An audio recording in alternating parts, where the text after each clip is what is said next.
Oregon Arboriculture, Arbor Now. I want to show you guys some stuff real quick. We're doing a crown raising on this tree. So this is a really nice cypress. And if you look up into the tree here, you can see where we've already cut it away. If you walk back this way and pan up, you'll be able to see a lot of the stuff that I want to talk about. So we had branches. So pan over here to where you can see the roof. We had branches right up against the roof almost, only a few feet away from it. And they were all really low, and it was blocking out all the light to this area. You can see the ground here, where not only just because people walk through there, but all the other areas where people aren't walking, it's very bare. There wasn't enough light getting through here. And at the end of the day, the light's all on this side of the property. It wasn't getting through. So crown raising is something we talked about a little bit recently. And I wanted to show you guys what we do with this tree. I've got one more branch to cut and then a few things to talk about, but I'm going to be using an electric pole saw by Husky. So yeah, as you probably know, I'm a Husky fan. But this guy, we just put a sharpening onto it, so it's going to be really sweet. But I'm going to take off 2 more branches, so just step back and I'm going to talk about why and where I'm cutting them. So you can see I'm cutting the branch, watch yourself, a little bit away from where it connects. And you can see how much this branch wanted to tear. If you look at this flap right here, the bark on a Hinoki cypress specifically, and lots of other cypresses, is really stringy. So it's gonna try and tear way back. So my drop cut is this first initial cut I'm making is a ways away from the tree itself. The reason why that we do that is if I were to make that cut, that first cut right here, it would grab the bark and tear down the tree and cause not only to be unsightly and look terrible, but also make it harder for the tree to heal. And because of those two things, I don't want to have a problem. I'm going to impose every cut on this tree, specifically cypresses, and lots of other trees are similar, drop cuts that are really long. So you can see how long of a stub I've left here. It tore all the way almost to the base anyway. And then I'll go around after I get the height and the shape I'm looking for and do my finish cuts. And as long as my finish cut is angled from the bottom a little bit, like you saw how the angle of my saw when I was doing it, I'm gonna have a nice clean finish cut that'll heal over properly in the future, and in the meantime it'll look really nice. And something I also wanted to point out is in a previous video we were talking about these 2 large firs over here where the power line is going to be re-ran in between. So you can see there's a power line right there. I don't know that you can actually see it, but I'll do my best to point it out to you. You can see this line, it's kind of deleted by the video, but it goes all the way over here, and you can see where it comes across. Well, it goes right between these 2 trees. So what we did is we raised the canopy on these 2 trees. Raising the canopy, getting that 14 feet of clearance that we've talked about in the past, not only gives the trees a symmetrical look, but we left a little bit more weight on the back side. So now you can see what that crown raising does for the trees and does for the property. It really opens it up. Now when you look at the base of this tree, you can see light getting in. There was no light. And I took the previous video that I'm going to connect to this. You can see that was all foliage there, blocking off all the light, and everything underneath here was unusable space for any kind of farming or anything like that. We're out in a farm, ranch way out in the middle of nowhere. Tyler's doing a great job. Tyler, you just got a promotion. Doesn't come with any monetary benefits, but now you're branch manager. Yeah. That joke never gets old. All right, so I'm gonna keep working on this tree. I'm gonna clean up this Leland, or excuse me, not Leland, but this Hinoki cypress. We're gonna chip everything up. And when they get done, I'll throw up a little bit of video so you guys can see just how the tree looks when it's finished. And I apologize for not giving you guys a before on this one, but I promise you it was ugly. And then we're gonna get over here to these cedars, raising them up as well. You can see they go way down onto the shed behind them. They're blocking out a lot of light. They're making all this space pretty unusable. I do like this type of cedar, but it's pretty likely they're all gonna die. There's a root fungus they get here and it's really common. Over here, we're gonna be raising up the canopy on these two large Doug firs. So we'll be taking off some branches on both of these, some pretty big branches. And you can't really see it very well, but right here is a large branch that came out of the top and it's set here, and it's all that foliage is from this large broken branch that we'll be getting out of there. So it doesn't just pop out on its own and hurt somebody potentially, because these people have grandkids and kids that come out here, and this is a new property for them. So they want to make it as safe as possible and want it to look nice and be usable. Keep all that in mind when you're doing your estimates, and I'll be checking in pretty quick to give you guys kind of a finished look, and hopefully you'll like what you see.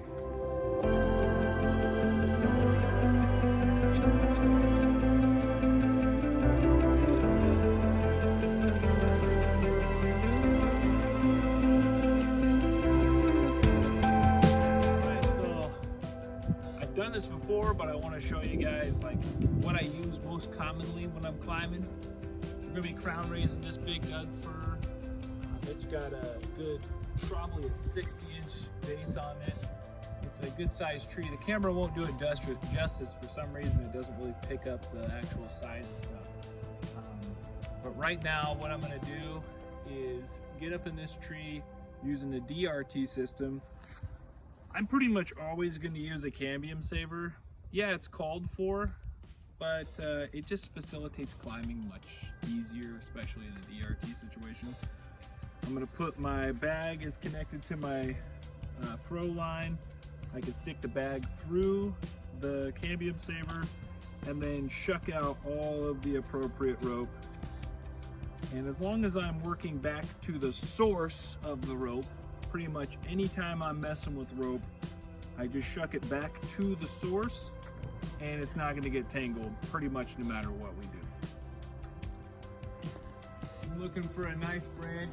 I like to choose between 4 and 6 inch diameter. You know, if it's 4 inches or bigger, almost every variety of tree is going to hold my weight.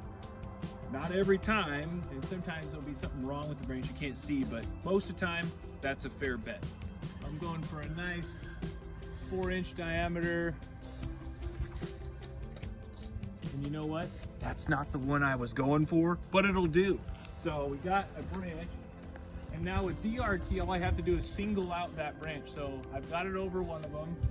I've singled out the branch, pulled it forward. It's out a little ways. It's out probably, 2.5 feet from the trunk. It's really best if it's as close to the trunk as possible, because that's where the branch union is the strongest and it's going to hold my weight the best.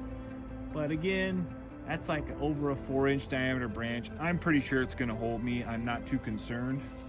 And after you've done it for a while, you'll start to see the tolerances of the size of branches depending on the tree, what they can hold. Would I do that in a willow? Maybe not. Even willows are pretty strong. So I'm going to untie, stick the loop back through.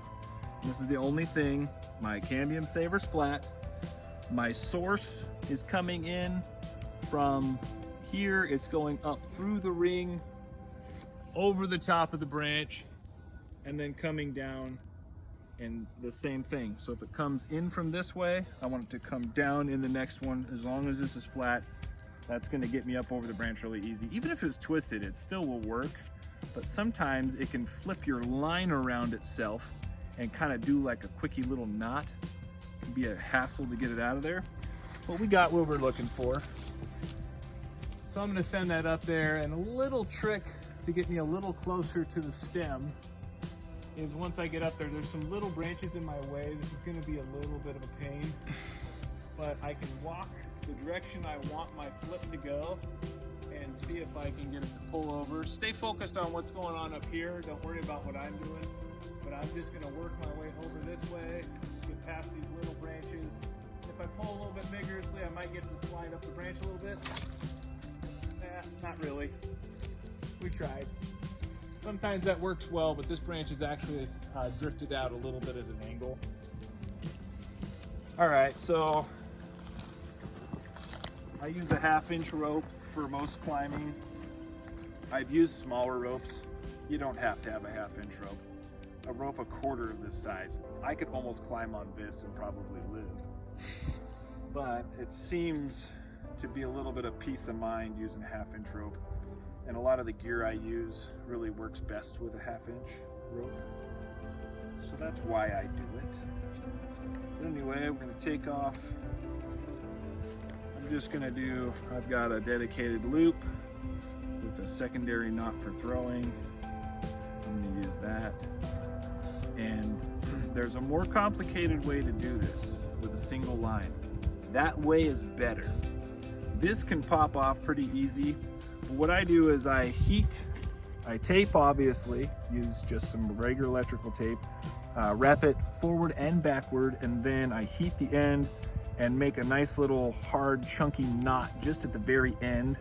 So that way my smaller ropes are less likely to slide off, and that's helpful. But again, they can still pop off of here. If you do the single line method where you tie it back against itself and then finish it off, that's my favorite way, and I used to do that every time. But now, I think when you get older, you get a little bit lazier too.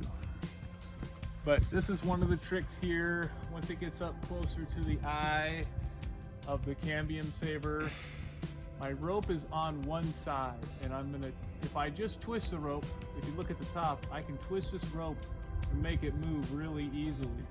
So when I get up closer, I'll twist the rope so it goes through the knot. So it goes through the eye a little bit easier. I can't see it very well. There we go. Oh, that is the perfect example of why to tie it up. So I'm gonna go through the process of setting this all back up again, but you pretty much get the idea. And we'll check in with you a little bit later. So you saw what happened. I pulled the rope off of, or excuse me, I pulled my throw line off of the rope when I was trying to thread it up there. You know, it doesn't happen very often, but that's a great example of why you should use a single line method to attach, because that wouldn't happen with the other method. This is easier and quicker, and that's why I do it more often. But that could be a huge mistake if I don't have another cambium saber or other opportunities for that branch. Because now that cambium saber is just sitting up there. But I do have other ones, and I've threaded a new one, ready to go. And we'll see if we can make another shot. But I'm just gonna go for the branch, just past it. Oh, there you go. Terrible throw. Try again. This is the part where if I'm in charge, I don't want anybody to watch me do it, because when somebody's watching you do it, it's just like when you're trying to beat that really hard level on a video game. If people are watching you, just have somebody to blame, even if it's not their fault. So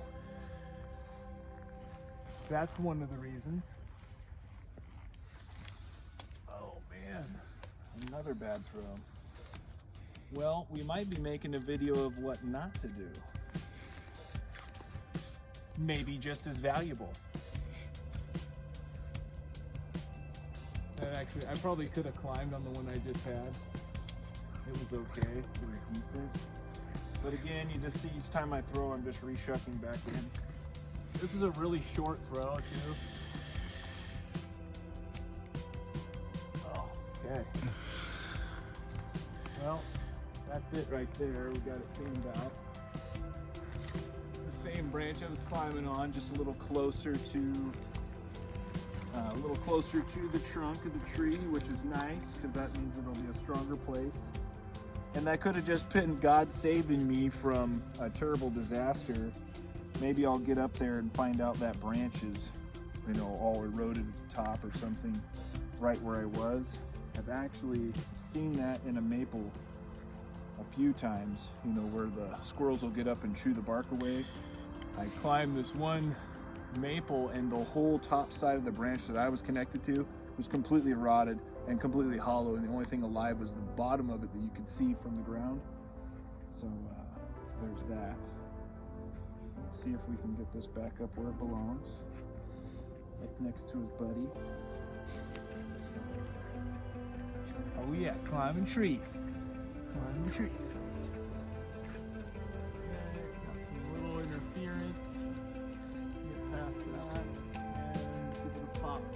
kind of pull a little aggressively right at the end because there's a lot of little branches in my way. I want to make sure I clear those and break them if I can. They don't disturb my rope as I'm sending it up. That is part of the issue.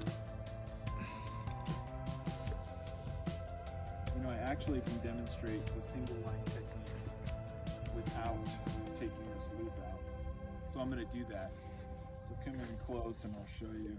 Give yourself about at least a foot is what I would normally do of extra line.